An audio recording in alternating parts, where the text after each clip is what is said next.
I'm going to try and be like Sam, except Sam usually has a music stand here. No, it's okay. It's okay. No.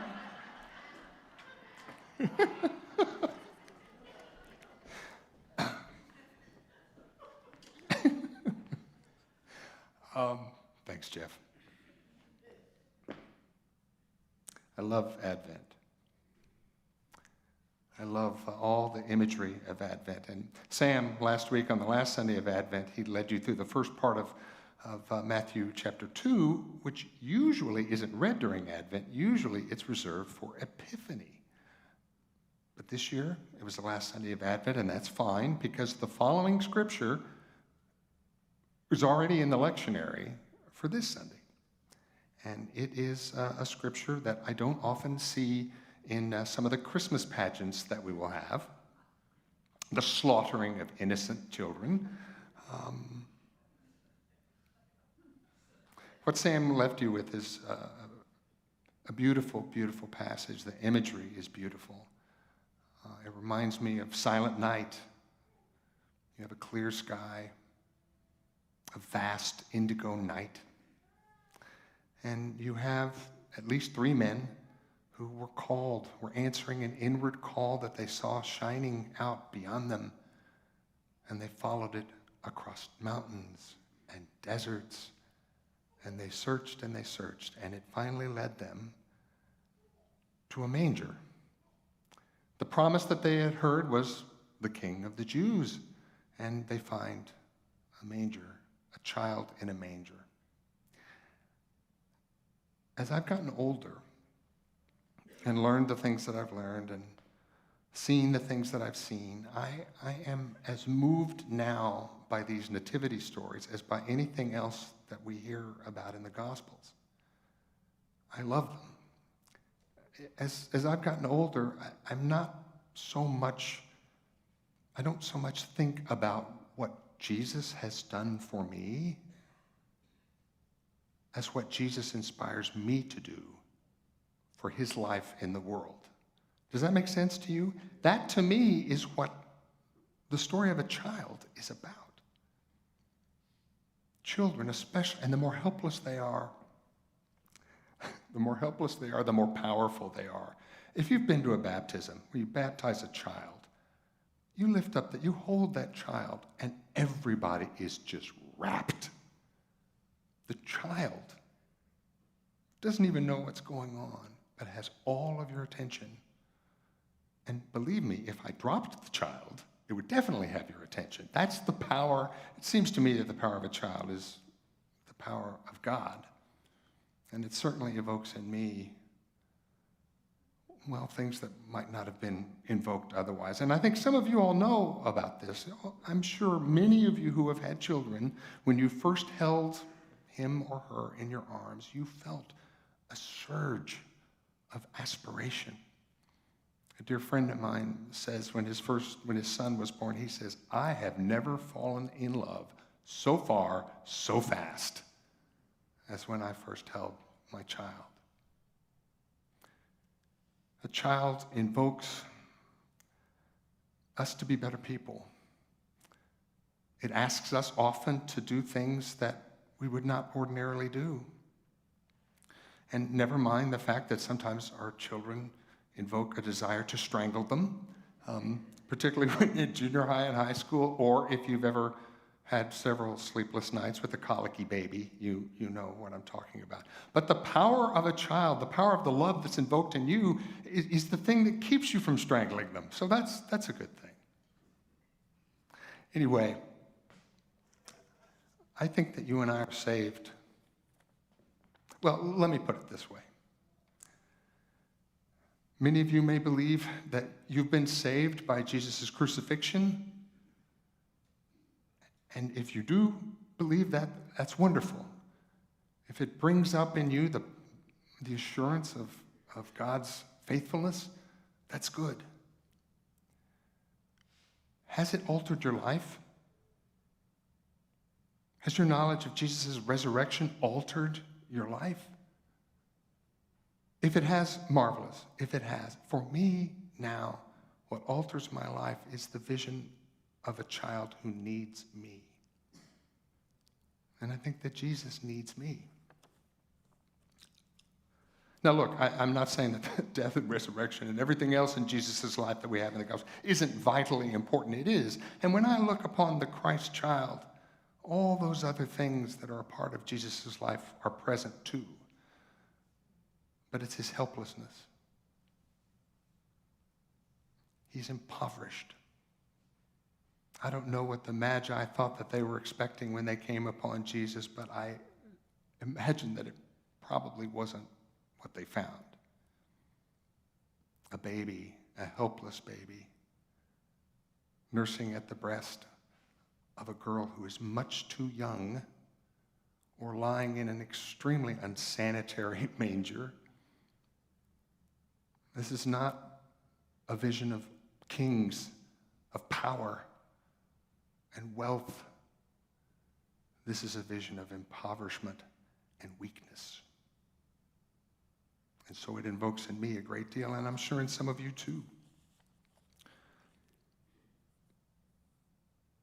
So look, in Matthew, we've already seen during Advent extraordinary acts of devotion for the sake of the Christ child.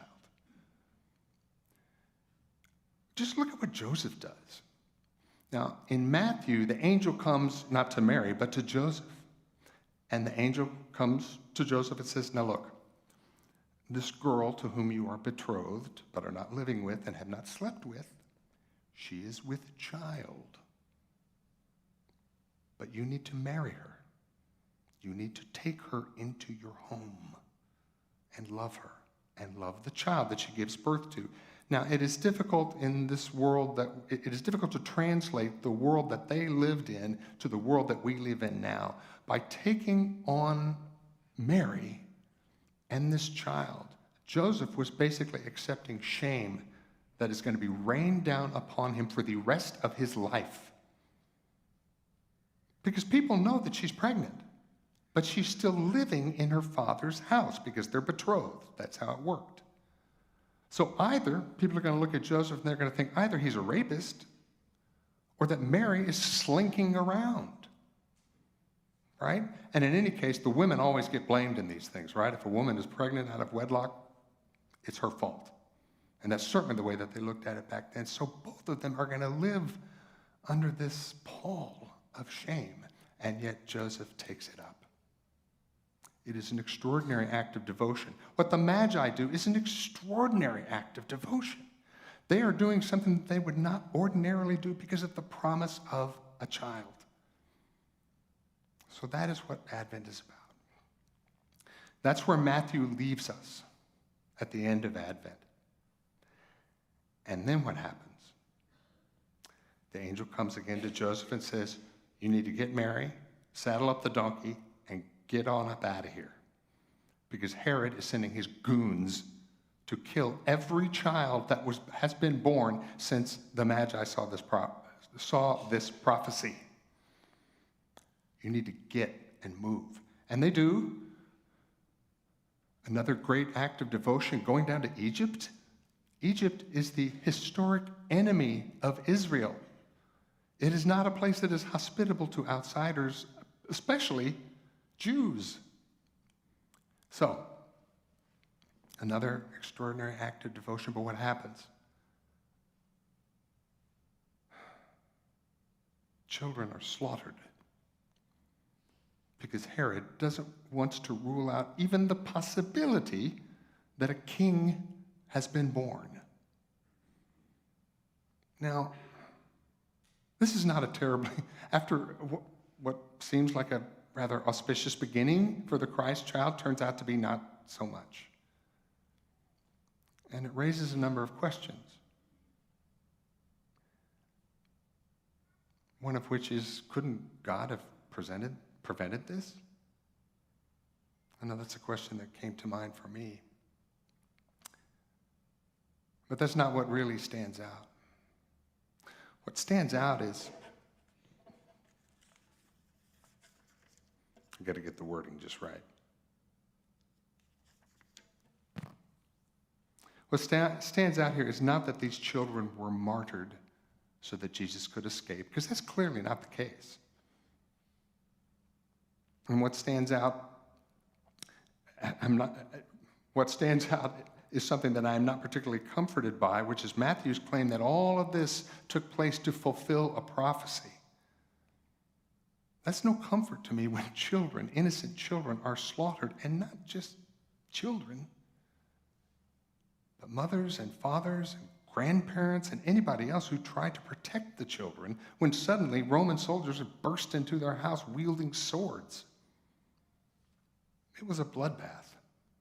So, now some might ask, and I asked, why would God allow such butchery? Or why would God send into such a butcherous world so vulnerable a Messiah? But to put that question to God is to sidestep the question that is actually addressed to us. God made the world, but this is our world. We have made it. And for most of human history, we have been ruled by tyrants. Think about it. Most of human history has been lived, the people have lived under tyranny. And that is exactly the world that Jesus was born into. It is a world that should not be. It is a world in which the love that Jesus represents doesn't stand a chance.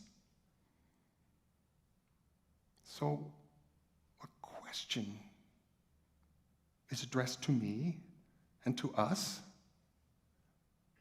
What do we do with this love that has been given? This love that came down at Christmas into a world that has very little room for it. What do we do? Have any of you all read José Saramago's The Gospel According to Jesus Christ? Anybody familiar with this book? José Saramago is a Portuguese writer, and he won a Nobel Prize in 1998, and he's written a number of remarkable novels. This one is my favorite, and what Saramago is doing is what a lot of authors and poets down through history have done, which is they've tried to reimagine the gospel stories. They've tried to imagine their way into the lives and events that take place there. And they're doing midrash. You all know what midrash is. It's what the rabbis did. They would try and fill in the gaps that the scriptures don't provide for us. And that's what Saramago was trying to do. Anyway, in Saramago's story, Joseph learns about Herod's plans, not from an angel. In Saramago's story, the angel only comes to Mary. He learns about the plans because he's at work. He has a job in Jerusalem. He's a carpenter. And during a lunch break, he overhears some Roman soldiers who are part of a detachment that is going to Bethlehem. And he overhears them talking about what they're going to do. They're going to surround the town, and they're going to go house to house. And they're going to find all male children under 3 years of age and under. In Matthew, it says 2 years of age and under, but in Saramago, he says 3. They're going to go, and they're going to slaughter them. Joseph hears this, and he races across the fields, the 5 miles down to Bethlehem, and he goes to Mary, finds her in the cave where they've been staying, and he says, we got to pack up. We got to get everything together, and we got to get out of here. We got to get up out of here and down to Egypt. Let's go to Egypt. And Mary says, okay. And she gathers up Jesus, and they have something to eat, and they're packing up all of their things. And in the meantime, while they're packing things up, it takes so long that night begins to fall. And then they begin to hear screams. The screams of children. And Joseph stamps out the fire. And he takes Mary and Jesus and he shoves them into the pitch dark at the back of the cave. And for hours, they listen as screams resound in the cave. And then the screams pass. And as Saramago describes it, it becomes a chorus of wailing. Mothers and fathers and those left behind, mourning their slaughtered children. So he gets up. He goes to look and see if the coast is clear so that they can get up and leave. And while he's gone, Mary's terrified of the dark. And Mary's sitting there with Jesus, trying to keep him quiet. And she hears footsteps enter the cave. The footsteps are not Joseph's. And then suddenly she sees a flame appeared from where the fire had been stamped out. And in front of the flame is standing the beggar or angel who had approached Mary and told her that she was carrying this very special child. He greets her and he says to her, all of this has been foretold. These deaths were as inevitable as Joseph's crime. And Mary says, Joseph's crime? What do you mean, Joseph's crime? Joseph is a good and honest man. And the angel says, yes. Do you know all the crimes that have been committed by good and honest men in times like these? And Mary says, but wait. He says, Herod may have unsheathed the swords, but because Joseph didn't tell anybody else about this, he tied the hands and feet of those children. He had time. He could have gone and warned the other families that this was about to happen, and they could have escaped into the wilderness. They could have followed you to Egypt. But he did not. So, a question had been addressed to Joseph. The question that appears in times of tyranny, of violence. And what does Joseph do? Well, all along he's been going to great lengths for his child, and he's going to great lengths this time too, but he did not do enough.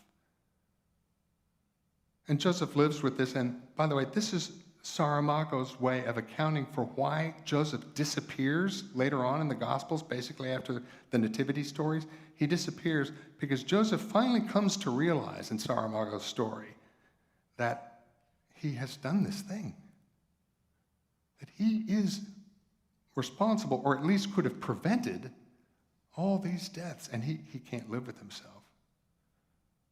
And in the end, he allows himself to be arrested for a crime that he didn't commit and is crucified.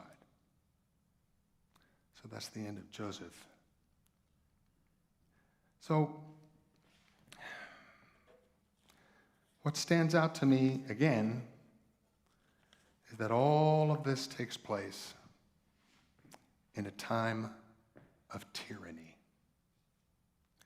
And things good and honest men like Joseph do things that they would not ordinarily do in times of tyranny. It's something that happened in Nazi Germany, right? Men and women just went along doing their jobs, right? Because they were afraid of what would come down upon them if they resisted the Nazi regime.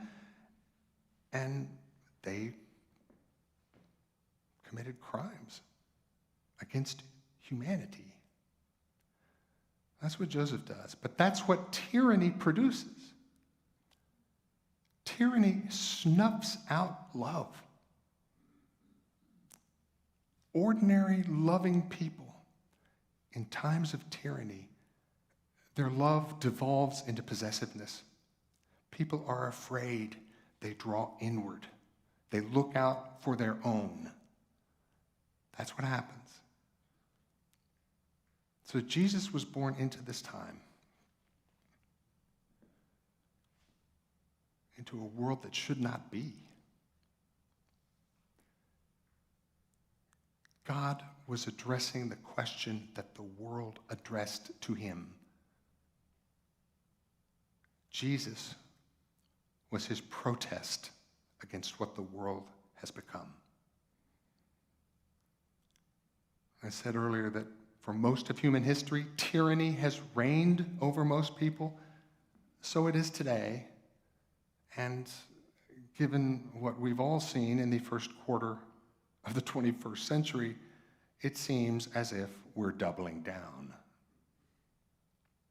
So, Abraham Joshua Heschel says that the root of the religious instinct, or I should say the religious impulse, is the intuition that something is addressed to us. A question is addressed to us. We look out into the night or look at the Grand Canyon or the mountains or someone we love, and we are overcome by the mystery, the wonder of it all. And we sense, according to Heschel, and I agree, it addresses to us a question. Just as a child in a manger addresses to us a question. What are you willing to do? Who are you willing to become so that this child might thrive? All of us in our own way are asked, a question is addressed to us. Who are you willing to become so that the love that has been given to you might shine into the world? What is yours to do? What was Joseph's to do was to go and warn all the neighbors of what was to come. But in a time of tyranny, he was afraid. He just was panicked. Let's get out of here. I understand that. I would probably do much the same.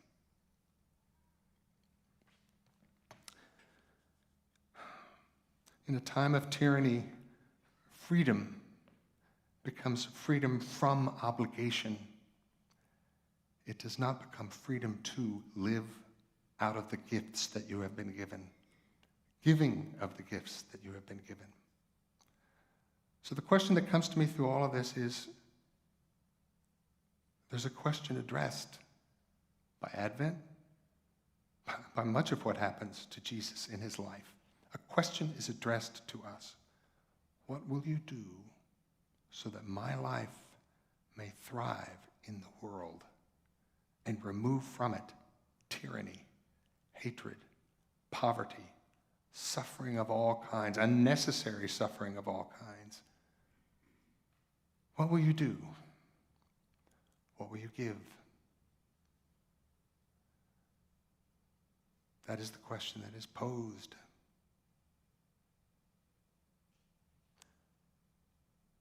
Ponder your answer.